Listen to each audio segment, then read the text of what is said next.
What's going on, my fellow idiots? Welcome back for another episode of Idiot Proof Cooking. So today I am going to be making the garbage plate, originating out of Rochester, New York at a restaurant called Nick Tahou Hots. Now this is actually one of the regional dishes that I've tried before making it. Last fall, Meg and I took a day off and drove down to Rochester because it's only like 2 hours away from where I live, and I tried the garbage plate and it was awesome. I even got to meet the owner, Alex Tahou. Super nice dude. He was baffled that I drove 2 hours away just to try the garbage plate, but it was totally worth the trip.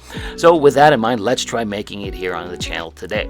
Now the first thing we have to tackle is horrifyingly macaroni salad. I am not a fan of that, but surprisingly it does taste good in a garbage plate. So I've got about 2 cups here of mini shell pasta that I've pre-cooked before the video and let cool down. You can use macaroni or whatever noodles you want, but throw your noodles into a large mixing bowl, and then we are going to add in 1 large rib of celery diced up into medium pieces, and then 1 red bell pepper, again diced up into medium small pieces.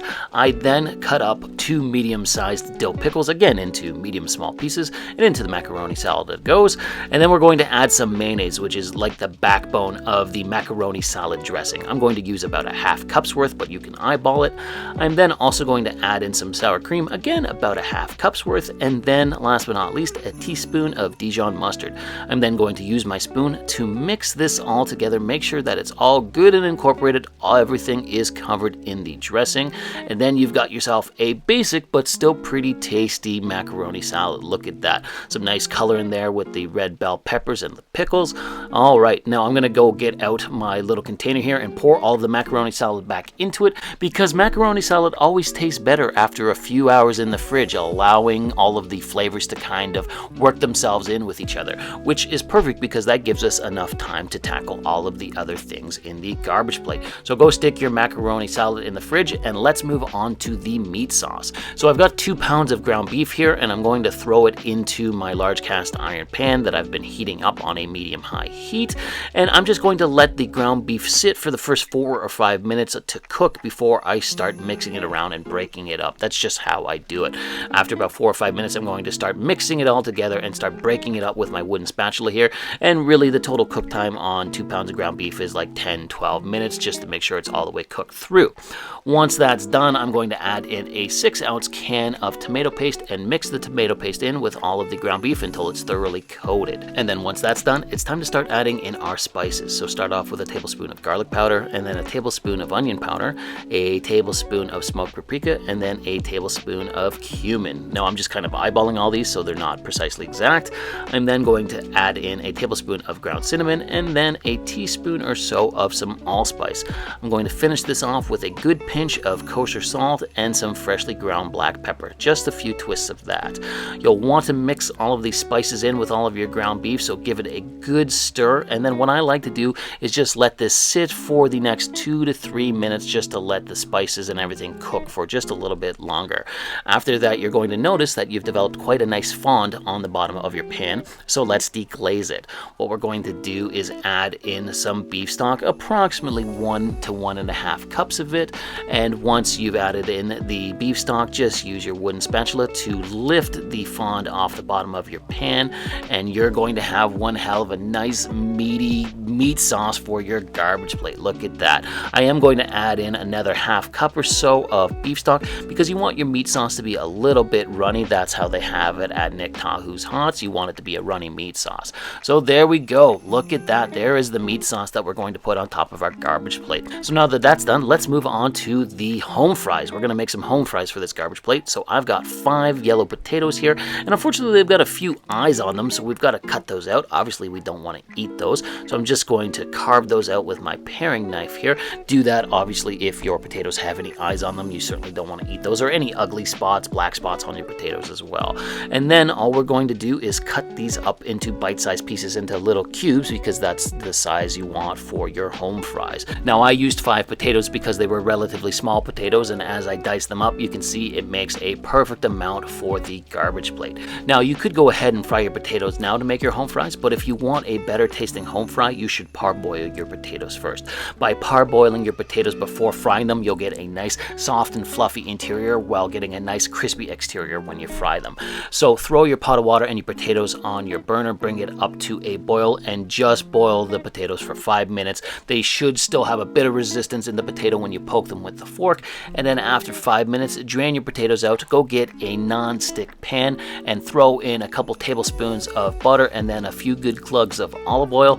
Mix everything together until the butter melts, and then it's time to go get your potatoes that you've parboiled and throw them in.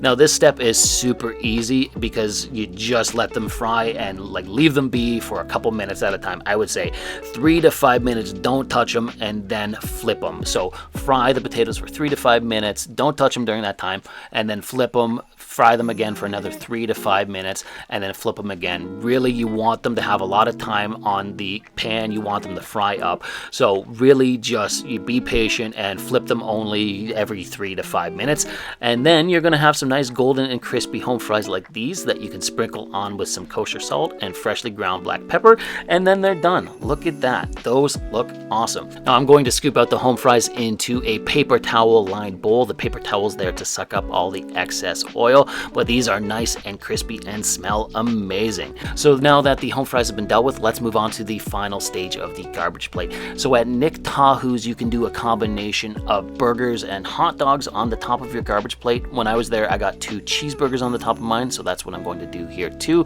I'm frying up 2 6-ounce patties, and I'm throwing on a little bit of kosher salt and freshly ground black pepper. Just let them fry for 3 to 5 minutes on one side until you flip them. But then after you flip them, immediately throw some American cheese on top of both of them, and then just let these fry for the next 2 to 3 minutes again until the cheese melts and the other half of the patty is cooked. But that's it. Let's go in and assemble the garbage plate. So I've got myself a large plate here, and I'm going to get out my macaroni salad and scoop in a good amount of it. I'm not going to use all of it because that's a lot of macaroni salad, but I am going to throw on a few good scoops of it, and then let's get out our home fries. Now I am going to throw all of those onto the plate right beside the macaroni salad. That's how you set this up. Those look great. Now I've got to go get my cheeseburgers. Give me a second. And Rose is inspecting the garbage plate so far. I'm not sure how she feels about it.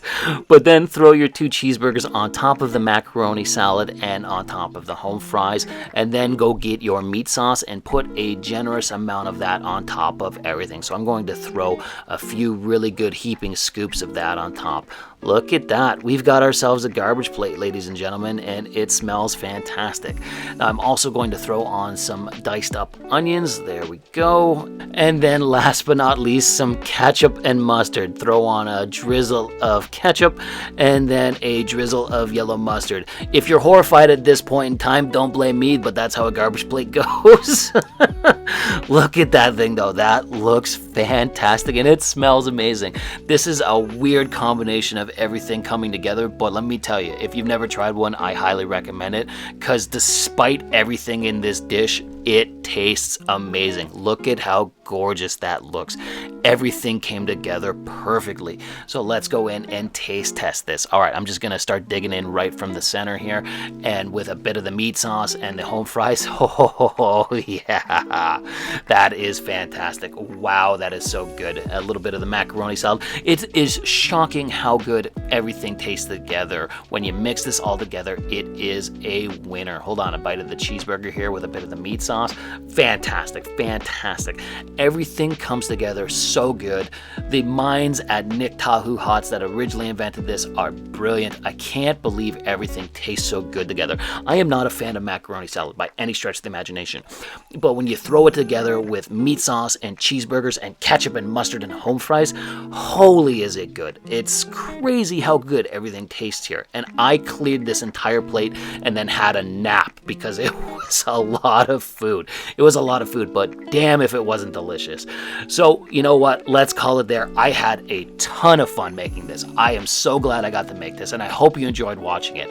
If you did, why don't you drop me a comment, like the video, or even subscribe to the channel.